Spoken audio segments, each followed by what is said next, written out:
السلام عليكم جميعا.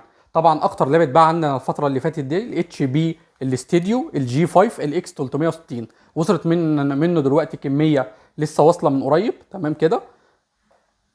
هنشوف كده الجهاز مع بعض. لو بصينا كده على مواصفات الجهاز من جوه الجهاز نفسه، هنلاقي طبعا المعالج بتاعه زيون. تمام، ده من المعالجات القويه جدا. هنلاقي الرامات بتاعته 16 والهارد 256. عليه كارتين، كارت الانتل البي 630 وكارت النفيديا قدره بي 1000. الفعلي بتاعه 4 جيجا فعلي. هنشوف كده الصوت والصوره بتاع الجهاز. هدف المبكر كليبر سطوان يمشي لمين يامال الحل لمين الحل لمين الحل. تمام كده. طبعا اللاب بيجي معانا كيبورد مضيئه. اللاب بيجي معانا ببصمتين، في بصمه صباع وفي هنا بصمه عين. طبعا اللاب جاي مع اول 10 اجهزه يطلعوا ان شاء الله من الشركه قلم هديه. ده قلم تاتش مميز جدا هنستخدمه زي ما هنشوف كده. طبعا اللاب 360 درجه. تمام كده. طبعا القلم سريع جدا في الكتابه زي ما احنا شايفين كده.